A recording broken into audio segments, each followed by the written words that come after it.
예, 방금 소개받은 강문대 변호사입니다. 시간이 많지는 않아서 이제 여기 있는 내용을 얼마만큼 전달해 드릴지 모르겠는데요. 뭐 또 길게 하려면 뭐 맨날 며칠을 잡아도 판례에 대해서 하나하나 다 얘기할 수도 있고, 또 이제 짧게 전체적인 흐름, 뭐 분위기 이런 정도를 말하려면 또 제한된 시간이지만 또 간단하게 좀 말씀을 드릴 수는 있고 그럴 것 같습니다. 그래서 시간이 많지는 않지만 제가 준비한 것들을 쭉 읽어가면서 한번 설명을 드리도록 하겠습니다. 예, 뭐 소개 받으신 대로 저는 변호사인데요. 뭐 변호사 중에 이제 법률 이제 교회 관련된 일을 하는 분이 아주 많다고는 할 수 없는데 그래도 영 없지는 않습니다. 왜 그럴까요? 분쟁이 생기니까, 교회 내 분쟁이 생기니까 이제 이 일을 전문이다라고 표방하면서 하시는 분들도 있고, 또 대형 로펌에도 이제 이런 종교부, 뭐 교회부 이런 담당하는 이제 국이 생기기도 하고 그렇게 되는 것으로 알고 있습니다. 저는 뭐 약간 조금 이렇게 이 문제에 관심을 갖고 시작을 했었는데요. 제가 이제 전공이 이제 어떻게 좀 관련된 전공을 좀 하다 보니 이런 문제에 좀 관심을 가져야 되겠다. 또 제 주변에서 이제 그런 일들이 많이 일어나고 한데 이제 제가 잘 모르겠더라고요. 교회는 뭐 어떻게 법적 판단을 가지고 판단을 하는 건지. 그래서 관심을 가지고 들여다보다가 이제 뭐 조금 알려지고 저도 이제 좀 나름 체계를 잡게 되고 이제 그렇게 돼 있는 정도다, 이렇게 정도 소개를 드리고요. 내용을 간단히 말씀드리겠습니다. 뭐 앞에는 이제 뭐 배경에 관한 얘기들이라고 할 수 있는데요. 교회 분쟁 사례가 이제 갈수록 다양화되고 있습니다. 앞에 우리 정성규 목사님 말씀하신 대로 하면 이런 문제가 사실은 배울 일도 없거든요. 이 교회 다니시면서 영적 문제, 이 심령 문제에 관심을 가지기도 지금 바쁜데 이런 거 막 관심 가지고 하실 필요가 전혀 없습니다. 사실은 문제될 일이 없는데 또 현실적으로는 안 그러다 보니까 이제 온갖 유형의 문제들이 지금 많이 지금 발생을 하고 있는 상태입니다. 그래서 재산 문제는 교회 내에서도 당연히 내재하고, 신분 문제라는 건 교회 내의 지위, 뭐 집사직을 박탈한다든지 장로직을 박탈한다든지 교인 지위를 박탈해 버린다든지 이런 문제들도 좀 생기고 있다. 이제 교회 내 갈등에서 교단과의 갈등으로 교단, 특히 노회가 이제 끼어서 문제가 생기는 경우도 많이 있다. 옛날에 교회에서 문제가 생기면 주로 이제 교리 문제를 가지고 논쟁도 하고 뭐 그거는 건강하다고도 볼 수 있고 이제 열정이 있어서 생기는 문제라고 있었는데 지금 계속 법률적 다툼이 생기고 있고요. 옛날에 지도자만의 문제였는데 요즘은 이제 평신도끼리도 좀 문제가 생기는 문제, 교회 내 분쟁에서 교회들 사이의 분쟁, 교회 뭐 이게 아주 흔한 건 아니지만 요즘은 교회 매매 문제라든지 이런 걸 위해서 교회끼리도 좀 분쟁이 생기는 경우가 많이 생기고 있는 것 같습니다. 교회 분쟁의 증가 원인은 약간 세대교체 시기가 도래했다 하는 것도 조금 원인으로 작용을 하는 것 같습니다. 그 보시면요, 원로 목사님을 둘러싼 분쟁이 굉장히 많습니다. 그러니까 원로 목사님 대우를 어떻게 해줄 것인가 하는 문제도 있고, 또 원로 목사 된 분이 뒤에 계시니까 그럼 보면 이제 상황 같은 느낌이잖아요. 이제 그분이 조금 자제를 하시든지 떠나시든지 이렇게 자중을 하시면 좋은데 조금 안 그러시는 분들도 계시면 또 이제 그분을 둘러싼 또 오랫동안 같이 교회를 지켜온 또 분들이 계시잖아요. 그분들은 또 의리도 있고 그러다 보니 이제 새로 오신 목사님의 스타일이나 뭐 그런 것들에 대해서 문제를 생기는 것도 있고요. 교회 세습을 둘러싼 논쟁은 뭐 많이 알고 계시리라 생각을 합니다.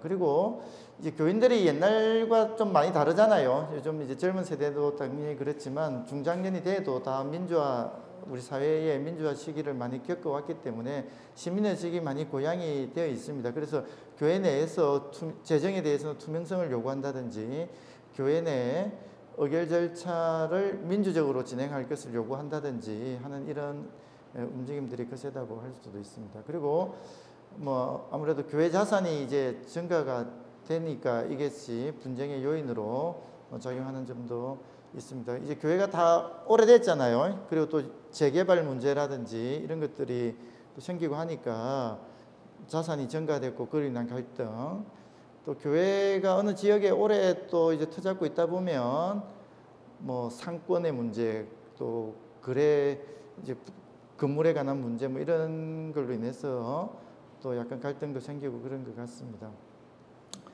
교회 자체의 세속화 문제도 좀 제기되는 것 같습니다. 뭐 교회에서 이제 우리가 부지불식간에 은연중에 이제 세속적 성공을 중시하는 분위기가 만연돼 있지 않습니까? 그런 것들이 교회 운영에 있어서도 이제 그 기준이 되다 보니까 내부에서 이제 판단을 하고 어떤 논쟁이 붙었을 때 이제 그런 것을 배경으로 한 논쟁들이 격화되는 것이 많이 되는 것 같습니다. 그리고 뭐 교회적 특수성을 좀 감안한 문제 해결 방식이 실종이라는 건데 모르겠습니다. 이게 아까 우리 목사님 잘 설명해 주시긴 했는데, 그러니까 수기민주주의 여러 논쟁을 거치더라도 또 목사님이 결정한다든지 또 당회에서 결정한다든지 여러 가지 하면 복종한다든지 순종한다든지 하는 문제, 또 아니면 당회와 목사님이 또 기본적으로 민주적으로 운영을 한다는 전제가 돼야 되는데 그것이 잘 안 된다든지 이런 것들이 실종이 되다 보니까 이제 대립이 격화되는 문제도 생기는 것입니다. 그리고 노회와 총회가 우리 사회에서 옛날에 이제 교회가 개척하고 우리 부흥기에는 큰 역할을 했지만 지금은 약간 질곡으로 작용을 하고 있는 측면이 많이 있습니다. 그래서 보통 문제가 생기면 노회나 총회에서 문제를 해결을 해줘야 될 것인데 그 해결은 안 되고 오히려 이제 분쟁을 더 어렵게 만드는, 이제 조금 문제가 있는, 이제 누가 봐도 상식적으로 정의관념에 반한다고 하는데 그분 편을 든다든지 교인들의 대다수의 의견과 무관한 어떤 입장을 내놓는다든지 뭐 이런 것들이 있기 때문에 이제 그런 것 지체가 되면서 교회 내 분쟁도 지금 격화되는 문제가 좀 생기고 있다고 말씀드릴 수가 있습니다. 교회 분쟁의 특성이라는 것은 이제 법원과 수사기관에 가면 이 교회 문제를 잘 이제 개입을 안 하려고 합니다. 그래서 갈등이 더 증폭이 되는 것인데요. 법은 판례 자체에 그렇게 판단이 돼 있어요. 교리적 문제는 판단을 하지 않겠다라는 것이 있고, 어떤 절차적 하자가 있어도 정의관념에 심하게 반하지 않으면 그걸 무효라고 하지 않겠다 하는 게 판례의 내용입니다. 그러다 보니까 굉장히 소극적으로 이렇게 하는 건데, 이런 좀 이해가 되는 측면도 있지요. 법원이 교회 문제에 미주알, 고주알, 감나라, 판나라 하는 것도 좀 이상하지 않습니까? 그러니까 교회의 문제를 법원에 안 갖고 가는 것이 좋은데, 이제 갖고 간 입장에서는 법원이 좀 직권적으로 전면적으로 개입을 해서 판단을 해주면 좋겠다라고 하는 생각이 있는데, 이제 법원은 굉장히 이제 자제를 하는 이제 그런 분위기입니다. 그래서 각하 판결이 이제 많이 나오게 되는데, 그러니까 다툼의 대상이, 법률상 다툼의 대상이 아니다, 교회에서 알아서 하라 하는 취지의 판례들이 좀 많이 나온다라는 것입니다. 그리고 지금 극단적 대립이 지속이 되고 화해와 조정이 어려움, 이게 무슨 말인지 아시겠죠? 교회 내에서 분쟁이 생기면요, 각자의 정의관념으로 똘똘 뭉쳐 있어 가지고 조금 주고받기라도 해서 하자라든지 이런 것들이 잘 안 됩니다. 근데 종국에는 화해로 기결되는 경우도 없지는 않은데 그게 너무 오래 지체된다. 힘 다 빠져야 합니다. 이제 모든 자원을 투여해 가지고 이제 거의 더 이상 할 여력이 없다 정도에 이르면 이제 그때 가서 화해를 하게 되는데, 그러면 이제 지역 사회나 교회 이제 주민들에게 덕이 안 되는, 그래서 저 교회는 맨날 싸움만 한다 뭐 이런 평판을 얻고 난 뒤에야 겨우 이제 수습이 되는 이제 그런 상황이 많이 있는데, 이제 그런 사례들도 한번 쭉 모아가지고 이제 어차피 기결이 그렇게 될 거라면 좀 선제적으로 화해하는 그런 좀 문화를 가져가는 것도 좀 필요하지 않겠냐 싶기도 하고요. 결국 이제 그렇게 안 되면 탈퇴를 시켜버리거나 이제 분열로 해서 이제 교회 문제가 해결되는 경우가 많이 있다. 이렇게 이야기를 할 수가 있겠습니다. 교회 분쟁의 유형을 제가 좀 자세하게 한번 말씀을 드려볼게요. 개별적 사례를 아주 세세하게 말씀드릴 수는 없지만 주로 이런 틀에서 아, 문제가 생긴다라고 생각을 하시면 어떤 문제가 생겼을 때 이제 관련된 판례가 어떤 게 존재하겠구나 이렇게 생각을 하실 수가 있을 겁니다. 일단 교회와 교단과의 관계에서 문제가 되는 경우가 있는데요. 이제 교단 탈퇴를 하는 경우가 있어요. 교회가 교단을 탈퇴하는 게 바람직하냐 안 하냐는 것은 제가 감히 말씀을 못 드리겠고, 교회가 교단 탈퇴를 할 수가 있습니다. 그러면 어떻게 해야 되느냐?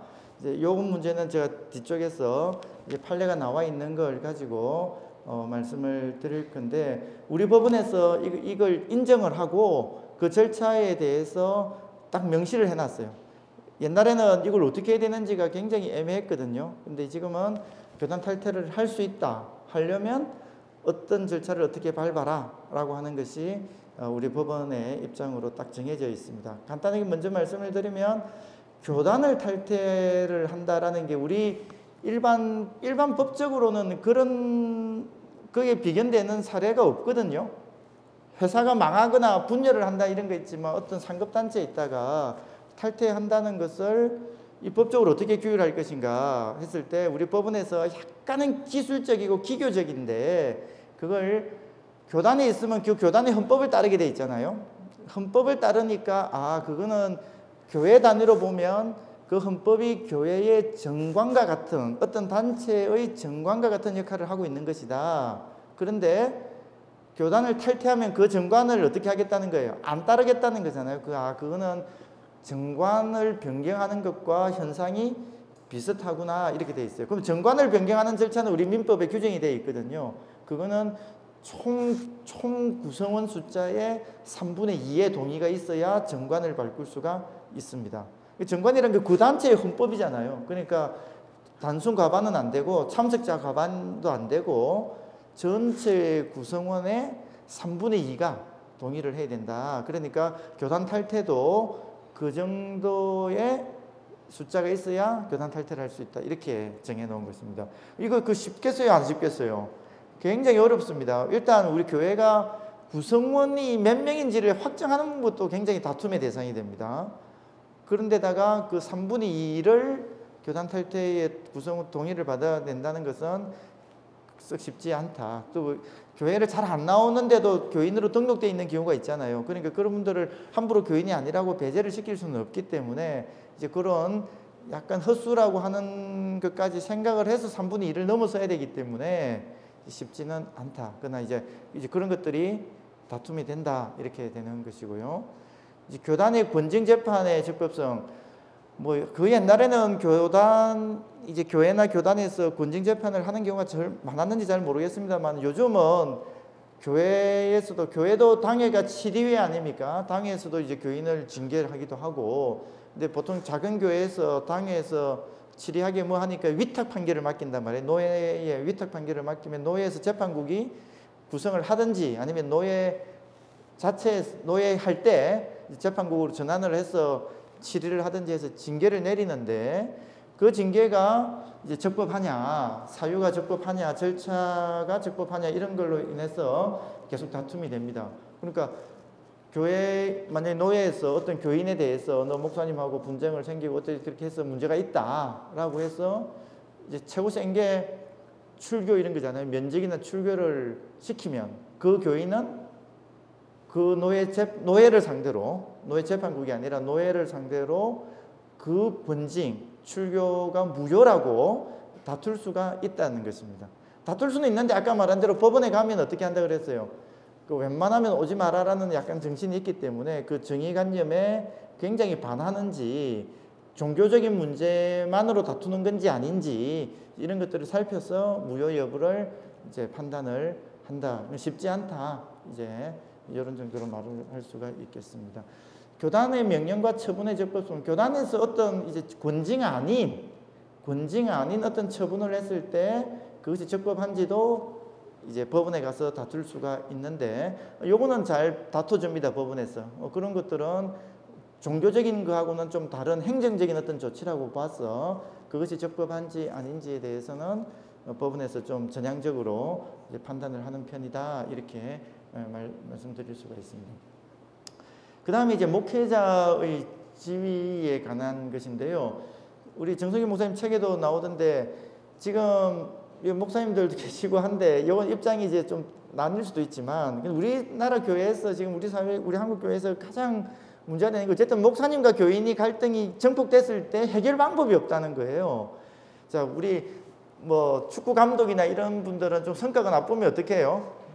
뭐 이제 이사회 내는 데서 바로 아웃 아닙니까? 그리고 대표이사도 주주총회에서 재신임을 못 받으면 뭐 아웃이 된다든지 여러 가지 이제 우리 사회에서 그 독재를 못 하도록 계속 장기 독점을 하지 못하도록 하는 시스템들이 우리 사회에 굉장히 많이 발달이 되어 있는데 뭐 대통령도 뭐 5년 이상을 할 수는 없는 거 아닙니까?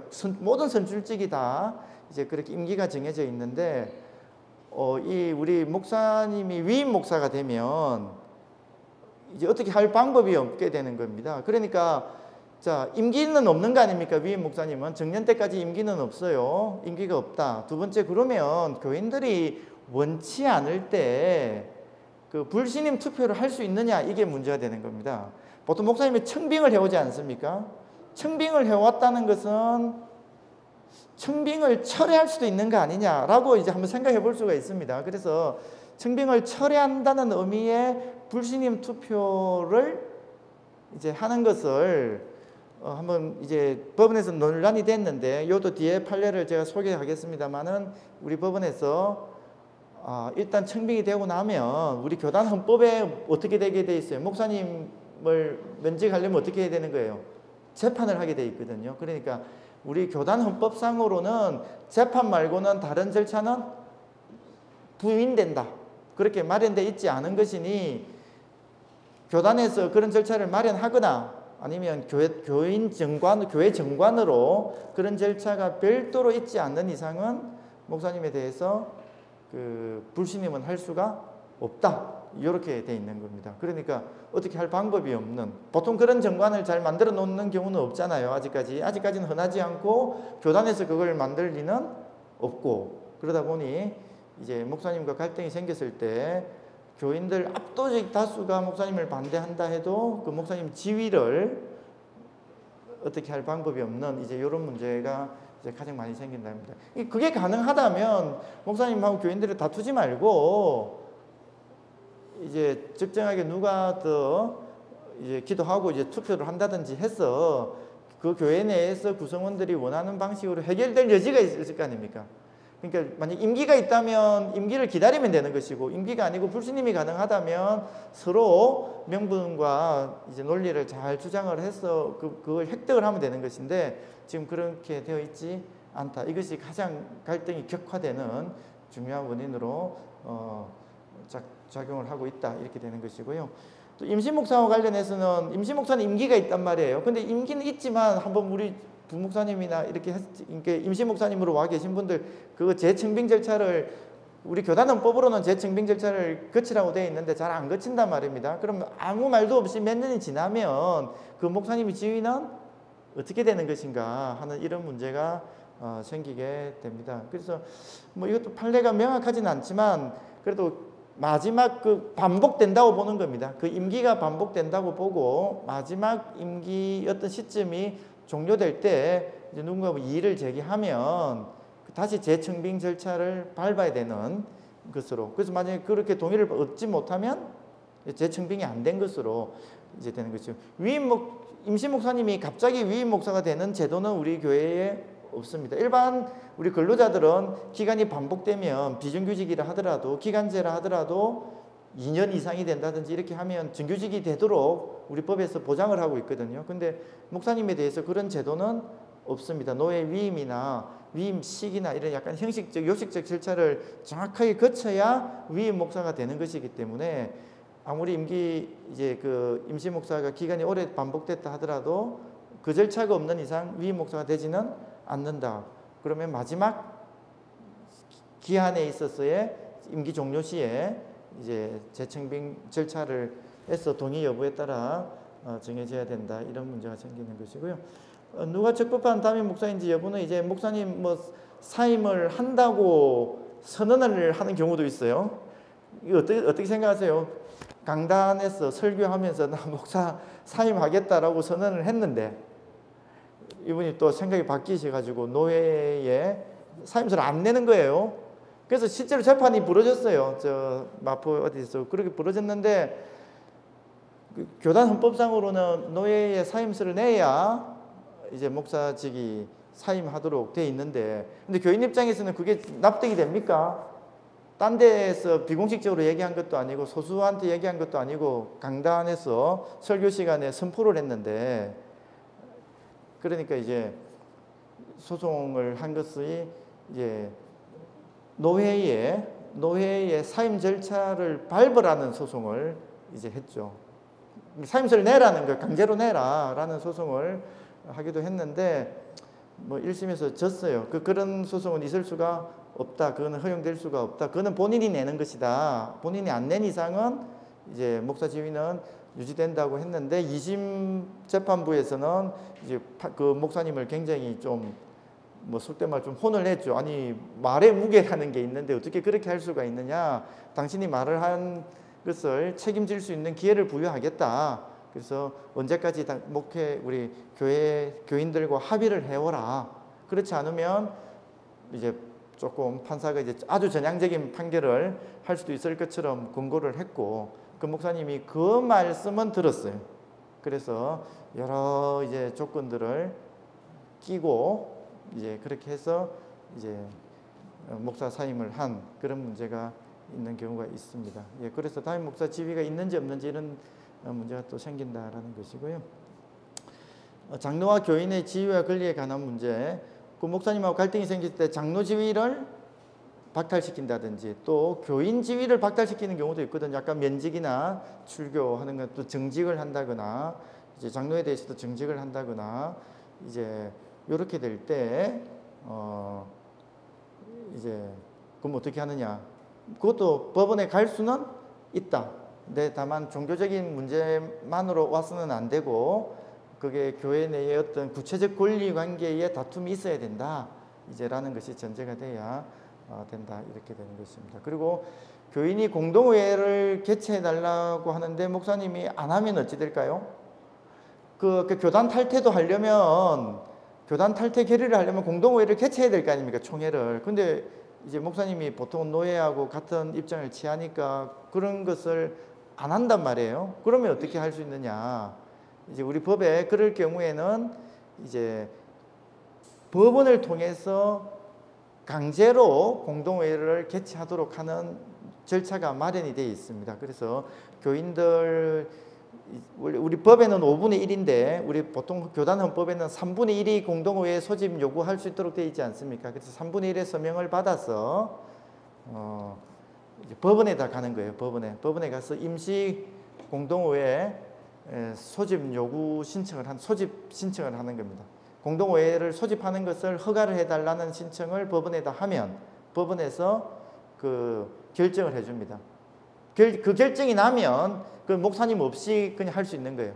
목사님이 공동회를 반대한다 하더라도 그 구성원들 중에 한 명이 사회를 보고 자, 오늘 지금 하는 이 공동회가 우리 교회의 공동회다 이렇게 해서 거기에서 여러 가지 이제 결정을 하는 것을 합법적인 것으로 이제 보장을 해주는 이제 그렇게 되어 있습니다. 그리고 교인들이 이제 장부를 열람하고 싶다 이렇게 하는 경우가 있지 않습니까? 교회 장부를 좀 보고 싶다. 보장이 될까요? 안 될까요? 이제 뒤에 또 판례를 제가 좀 말씀드리겠지만 우리 주식회사 같은 경우에는 소수 주주에게 어떤 장부를 볼 수 있다 하는 것들이 법에 다 명시가 돼 있어요. 그러니까 참 우리 회사라는 거는 굉장히 세속적이지만 이 다툼을 굉장히 몇백 년을 해왔잖아요. 몇백 년을 해오면서 이해관계가 극심하니까 그걸 조율하기 위한 규정들이 굉장히 자세하게 돼 있어요. 그래서 오히려 회사 내 갈등이 생기는 거는 쉬워요. 법대로 하면 되니까. 근데 그리고 거기는 다 어떻게 할 수 있도록 규정이 마련돼 있으니까 되는 것과 안 되는 것이 분명하고 어떤 절차를 거쳐야 그것이 된다라는 것도 분명합니다. 주주 한 주 갖고 있는 사람이 보자 이런 건 안 된단 말이에요. 몇 주 이상이 돼야 된다라든지 여러 가지 또 통제 장치를 마련해 놓고 있습니다. 근데 우리 교회나 비법인 사단이라고 하는 데는 그런 것까지 규정은 없고 법원에서 이제 판례로서 정리를 해주는데 허용은 돼 있어요. 그래서 교인이 일정한 수의 교인이 그 필요성을 소명하면 그 장부를 교회에서 내놔라 이렇게 하고, 안 내놓으면 하루에 얼마, 굉장히 좀 부담이 되는 금액을 하루에 100만 원씩을 이행강제금을 매겨 놓는다는 거죠. 그러면 주세요. 안 주면 계속 어찌 돼요? 쌓이니까 그 굉장히 문제가 되는, 그렇게 해서 강제를 하는 이제 그런 시스템들을 마련해 놓고 있습니다. 교회 재산을 관리하는 이런 문제가 많이 생기는데요. 교회 재산을 지금 이제 관리는 뭐 우리 당회에서 하든 공동회의 하든 재직회에서 하든 하는 문제가 없는데, 이제 보통 처분이 문제가 되지 않습니까? 처분 권한을 누구한테 줄 것이냐 하는 문제가 생깁니다.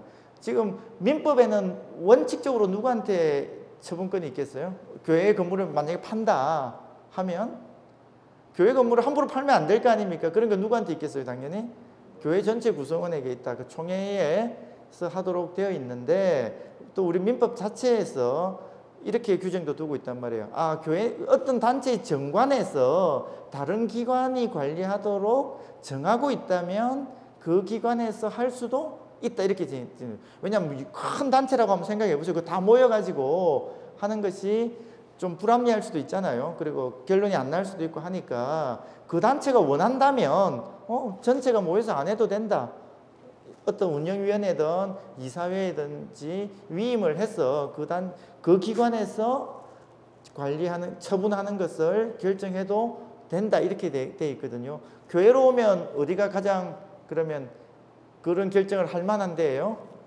당회가 되겠죠. 그래서 우리 교단 헌법에 보면 당회의 처분 권한이 위임돼 있다고 볼 수 있는 조항도 있고 아닌 것도 있고, 이제 그런 조항들이 이제 요즘 교단 따라 많이 다르고, 또 하나는 이제 요즘 정관을 많이 만들고 있지 않습니까? 그래서 정관에서 그렇게 정해 놓으면, 하여튼 당회에서 처분을 하는 걸로 정해 놓으면 당에서 할 수 있다는 것입니다. 근데 이제 정관을 만들고 할 때는 크게 문제의식 없이 정관을 또 만들어 놨는데, 나중에는 이제 교인들 모르게 그 교회 재산을 담보로 제공하고 돈 빌리는 것도 처분으로 보는 거거든요. 담보 제공이. 이제 그러면 갑자기 담보를 누가 제공하기로 결정했냐, 이제 이런 문제들이. 당에서 했다. 당에는 무슨 권한으로 했냐? 보니까 정관에 교회 부동산에 대한 처분 권한은 당에 있지 않느냐. 이렇게 되면 이제 그게 합법적인 것으로 되는 것입니다. 교인들 의사에 반하지만 이제 그렇게 될 수 있는 문제가 생기기 때문에 정관이 어떻게 규정되어 있는지, 또 소속 교단의 헌법에 어떻게 되어 있는지 하는 것들을 잘 살펴볼 필요가 있습니다. 명의신탁이 뭐죠? 명의신탁. 말 그대로 명의를 빌려주는 거예요. 명의. 실질은 내 건데 다른 사람 명의로 등기를 해놨다, 이겁니다. 옛날에는 어떻게 했어요? 옛날에는 다 명의신탁이 횡행했죠. 횡행했고, 또 횡행할 수밖에 없는 또 약간 구조적인 배경도 좀 존재했습니다. 근데 우리 법상 지금은 명의신탁을 못하도록 돼 있거든요. 그러니까 어떤 두 사람이 하는 거야 뭐 자유죠. 자기들이 내 재산을 그 사람 명의로 올려놓는 걸 국가에서 막을 방법은 없잖아요. 근데 나중에 이 사람이 내 명의의 재산이다라고 권리 주장을 하는 걸 굉장히 곤란하게 만들어 놓은 거예요.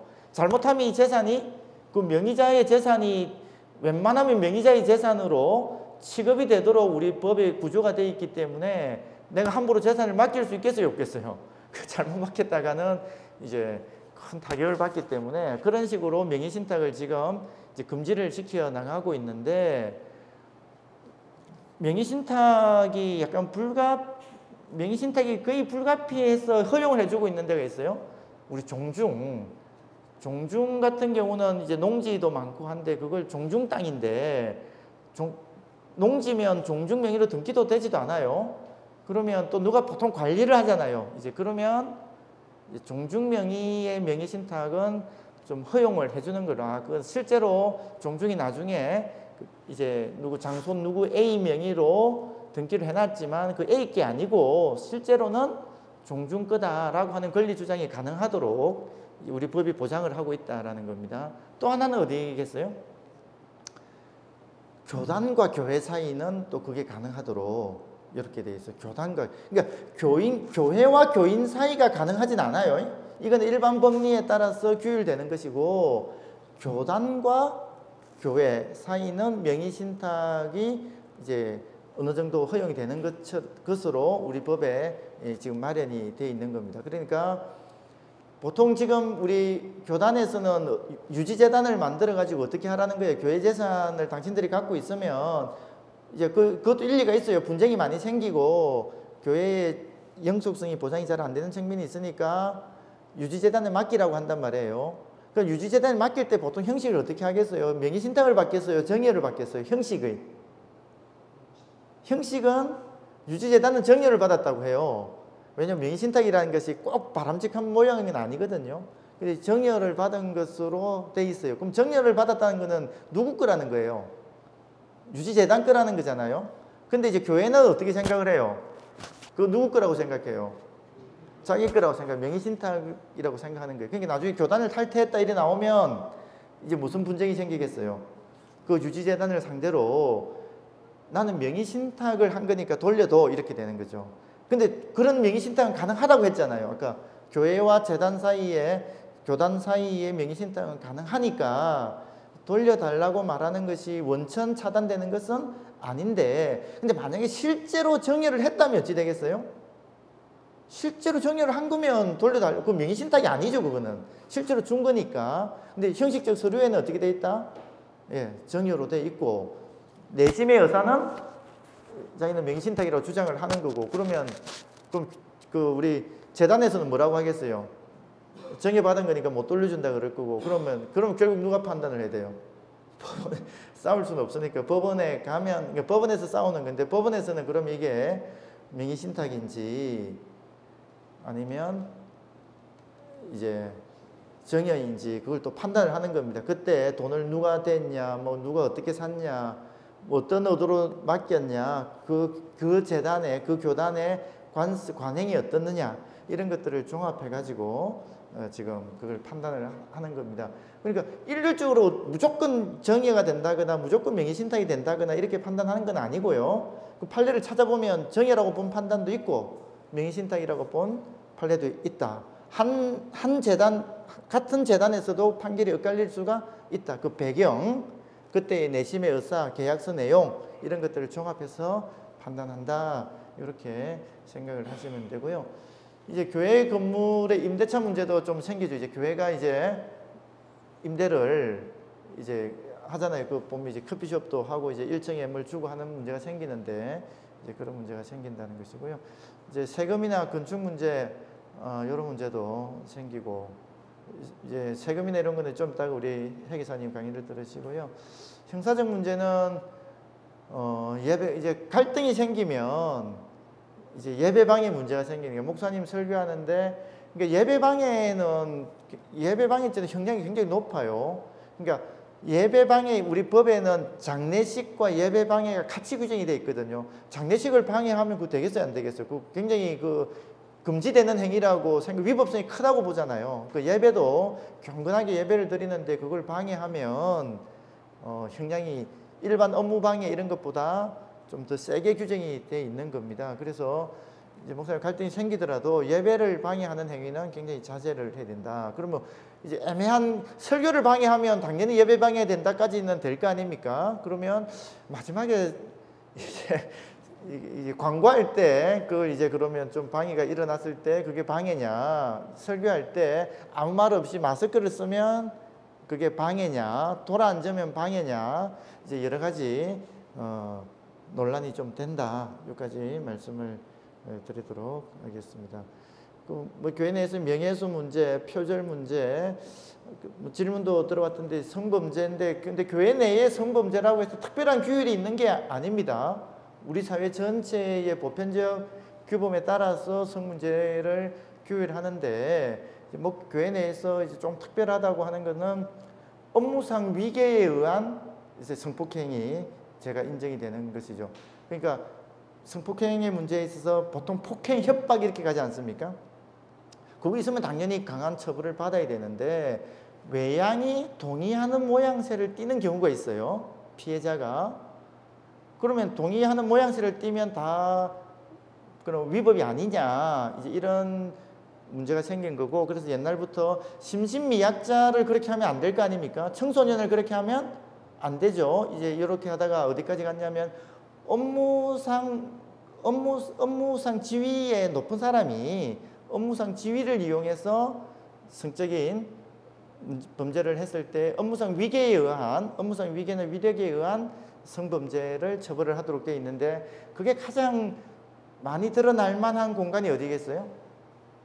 우리 목회자와 성도의 관계에서 생깁니다. 얼마 전에 MBC에서 방송한 거 보셨나요? 굉장히 좀 내용을 보면 엽기적으로 보일 수 있는 그 목회자가 이제 교인들에게 이제 하는데, 그때도 외양은 동의를 받는 모양새가 있었죠. 근데 이제 그걸 만약에 고소를 한다 그러면 이제 업무상 위력에 의한 추행으로 해서 이제 들어갈 수 있다, 이렇게 할 수가 있는 겁니다. 그 노동법적인 문제도 많이 생길 수가 있는데요. 부목사님이 근로자, 아까 부목사님 오셨다고 하셨죠. 부목사님이 근로자입니까, 아닙니까? 부목사가 근로자라고 하는 게 바람직하냐 안 하냐, 이건 또 각자 생각이 있을 거고, 부목사가 되면 근로자일까 아닐까, 사실 우리 법원에서 다투어진 겁니다. 그러면 왜냐, 부목사님이 만약에 기도원에 가다가 수련회에 가다가 차 사고를 한번 났다고 생각하면 그냥 많이 다쳤다고 해보세요. 근데 부목사가 근로자이면요, 그 근로복지공단에서 산재가 되거든요. 산재가 되면 뭐 다친 거는 불행이지만 어느 정도 상당히 보장을 많이 받게 됩니다. 근데 근로자가 아니면 그런 것들에서 원천 차단이 되는 거니까 이제 이런 식으로 해서도 다툼의 여지가 생기게 될 가능성이 있는데, 우리 법원에서 하급심에서 인정을 한 것도 있지만 부목사님까지도 상당히 높은 지위로 보고, 현실은 잘 그렇지는 않지만 우리 목사님한테, 담임 목사님한테 굉장히 종속적인 지위에 있다는 것은 알지만, 교회 전체적으로 볼 때는 상당히 그래도 독자적으로 활동을 하는, 그리고 이제 권위를 가지고 움직이는 분이다라고 해서 근로자성이 부정되는 판례들이 더 많이 있습니다. 그럼 전도사는요? 뭐 그것도 일률적으로 딱 어떻다라는 건 아니지만 전도사님까지는 근로자로 인정하는 그런 추세이다, 이런 정도까지 말할 수 있고요.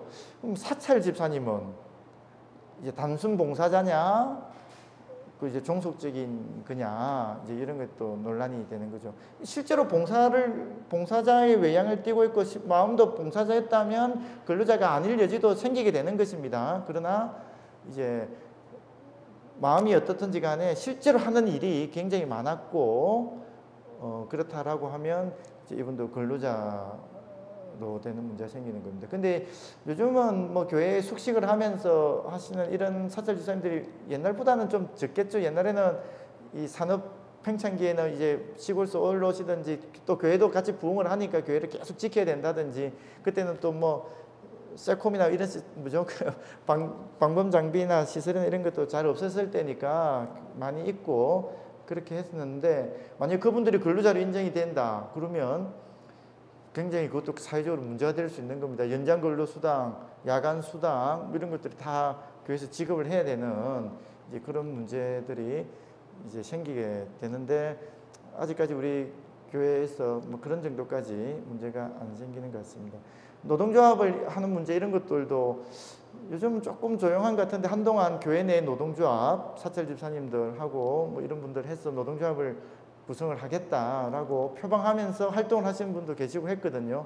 지금 어떻게 됐는지는 잘 모르겠습니다만, 이게 또 가시화되면 막을 방법은 없다. 예, 다 근로자로 인정이 되는 것이고, 교회의 특수성을 내세울 수는 있지만 그거는 설득에 관한, 담론의 설득에 관한 문제지 법적인 규범의 문제는 아니게 되는 상황을 전제로 해야 되는 것입니다.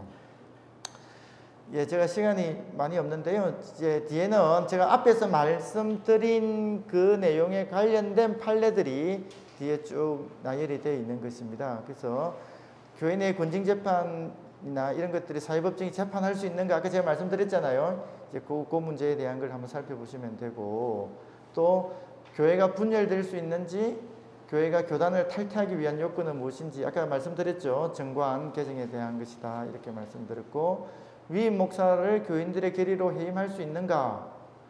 초반에는 해줬거든요, 법원에서요. 이게 제가 이제 변호사 생활하고 이 교회 우리 종교 우리 교회 목회 관련된 그 재판을 하면서 가장 아쉬운 게 이거예요.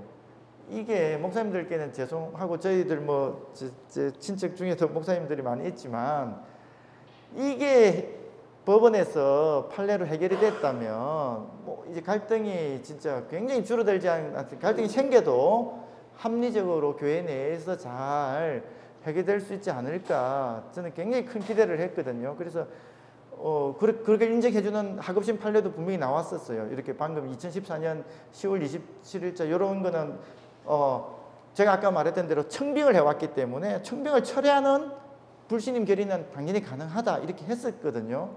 근데 이제 그 이후에 2심, 3심 가면서 법원에서 그거는 규범상 이제 하기 어렵다고 본 겁니다. 그래서 지금 안 되게 돼 있어요. 근데 완전히 안 되는 게 아니라 정관에 있으면 됩니다.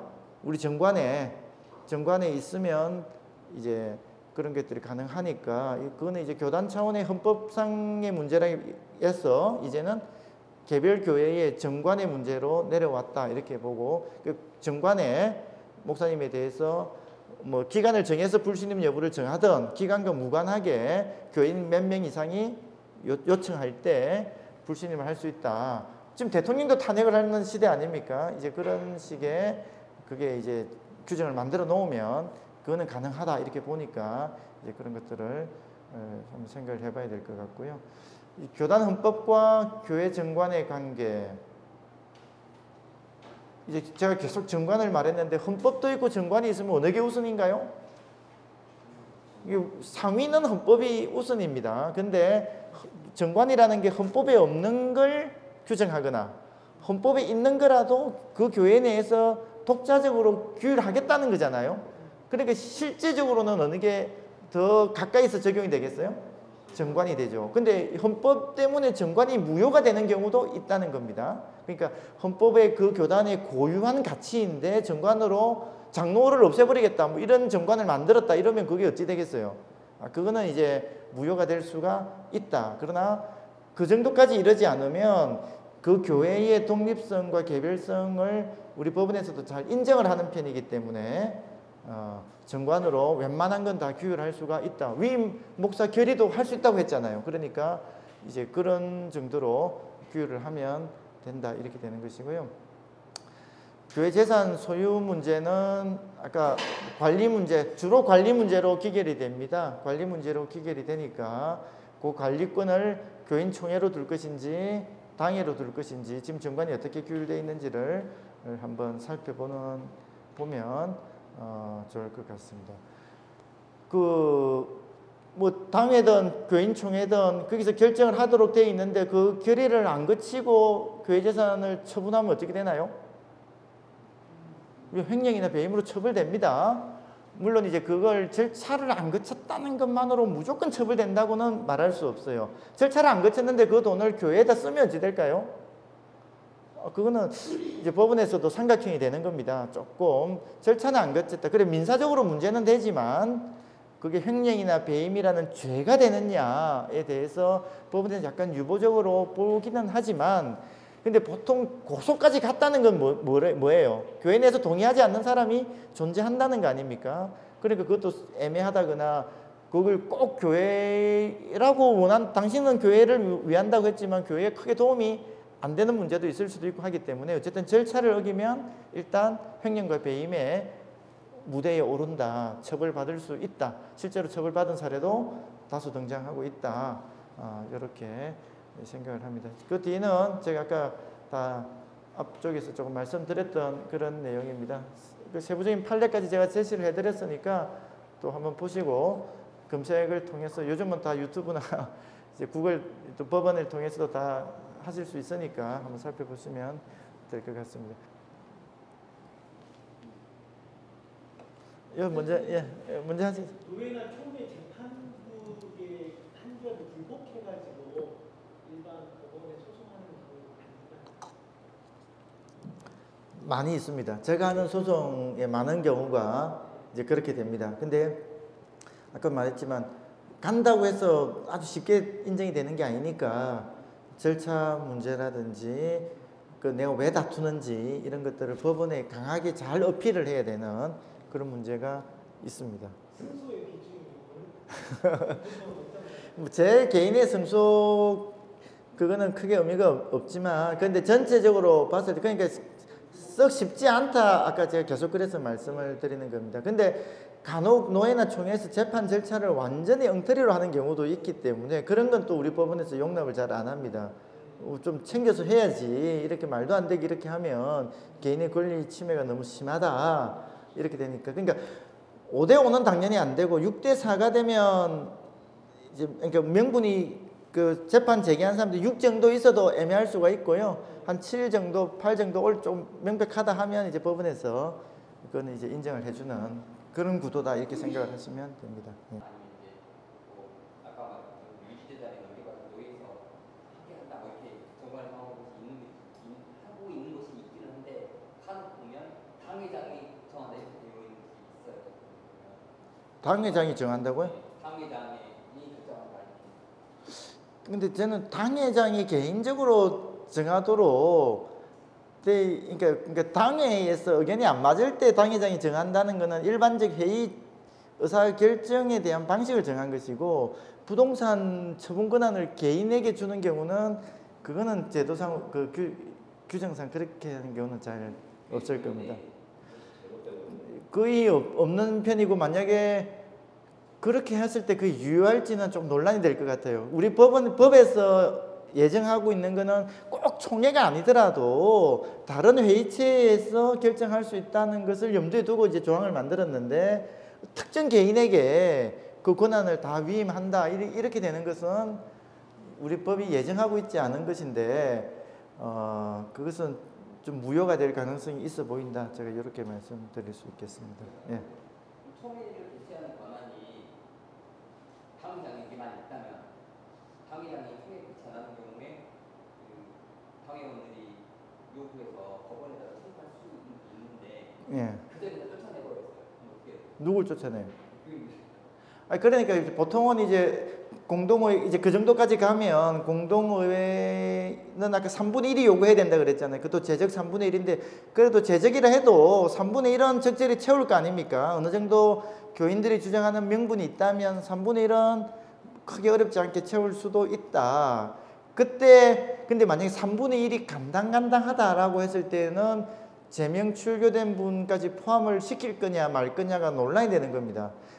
법적 구조로는 그분들이 먼저 재판을 해서 내가 제명 출교된 게 무효라고 하는 것을 받아오는 게 좋을 거고 그런 여력이 없거나 하면 어떻게 해야 되겠어요? 그 법원에서 따지는 거예요. 이 제명 출교가 그러니까 재판부가 굉장히 힘들어지겠죠. 나는 지금 3분의 1이 원래 그 재판부는 형식적인 결정을 하는 부서인데 딱 한 명 때문에 3분의 1이 되는지 마는지가 논란이 되면 그 재판부는 어떻게 해야 돼요? 나 모르겠다 할 수는 없으니까 이분이 교인인지 아닌지를 판단을 해야 되는 거예요. 그러니까 이제 그러면 절차를 보고 근데 꼭 정식 판결은 아니더라도 그 재판부에서 그 재판했던 내용을 보고 어떻게든지 판단을 하는 겁니다. 그래서 좀 교인이 아닌 쪽으로 기울면 그분은 빼고 3분의 1이 안 되니까 이 공동의회 소집 허가 신청을 불허한다 이렇게 결정을 할 것이고 어느 정도 봐서 절차상 하자가 좀 있어 보이면 이분을 배제하는 것은 허용될 수 없다. 교인으로 보고 일단 공동의회 소집 허가 신청은 허락한다. 이렇게 이제 결정을 하겠죠. 근데 딱 한두 명이 길리는 경우는 거의 잘 없으니까 그런 경우를 많이 있지는 않을 것으로 보입니다. 예. 그러면 마지막 질문으로 하고 예, 하시죠. 예. 그 정관 자체에서 전체 총유 재산으로 이렇게 명시를 하고서도 처리권에 대해서 당회가 처리할 수 있다라고 한다면 이게 법적으로 가능한 게 처리할 수 어디에 규정이 되어 있다는 거예요? 정관의 당회가 전체를 초유의 재산 전체는 총유의 재산으로 본다고. 그러니까 총유를 전제로 한 겁니다. 지금 교회 재산이 총유라는 거는 누가 선언할 필요도 없고 말할 필요도 없는 게 교회 재산은 무조건 총유인 것이고 그런데 당회가 정할 수 있다는 거예요. 당회가 하는 걸로. 처리할 수 있다라고 예. 정관에 돼 있으면 유효하다는 겁니다. 예, 유효하다는 겁니다. 예. 근데 이런 경우가 마지막 이제 교회가 법인인 경우는 거의 없잖아요. 비영리 법인이 아니죠. 법인 그냥 비영리 단체지. 우리가 법인인 경우가 없는데 법인이 교회를 소유하는 경우도 있어요. 간혹 있어요. 간혹 있는데 그거는 그럼 그 교회 건물은 누구 거예요? 그렇죠. 교회 구성원이 아니라 법인께 되는데 이제 이때는 굉장히 충돌 문제가 생기는 겁니다. 예를 들어서 연세대학교 안에 교회 있잖아요. 이화여대학교 안에 교회 있죠. 그럼 그 교회 이제 연세대학교는 학교 법인일 거 아닙니까? 그러면 그 재산은 누구의 재산이에요? 교회 건물은 학교 법인의 건물이 되는 거예요.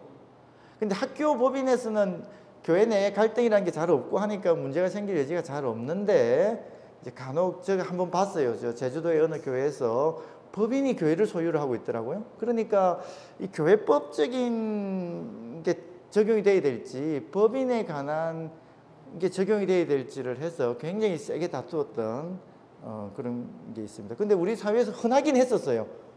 학교 법인을 생각해 보면 되니까요. 학교 법인에 있는 목사님은 누가 보낼까요? 교인들이 뽑나요? 교인이 청빙을 받나요? 누가 보내나요?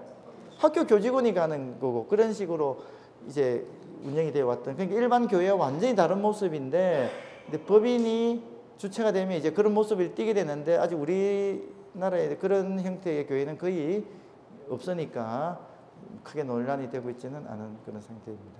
만약 누가 어떤 독지가가 법인을 만들고 법인 소유의 교회를 생기는 일이 자꾸 만약에 생긴다면 그에 관한 법리 문제가 그거는 총류가 아니거든요. 그럼 법인 소유예요. 근데 교인들이 생길 거 아닙니까? 그 교인들이 교인의 권리를 주장을 하기 시작을 하면 헌금도 내고 할 거 아닙니까? 그러면 그 헌금은 또 누구 거냐? 그 법인 거냐? 아니면 교회가 그러니까 이제 뭔지가 이제 굉장히 이제 수상적인 사람들의 집합체가 교회냐? 그 건물을 중심으로 한 그 기관이 교회냐 하는 이제 논란이 생기게 됐는데 뭐 당장 현실화되어 있는 문제는 아니니까 이제 이런 거 말씀드리겠다면 생각을 할 때 이제 한번 고려해 볼 수는 있다.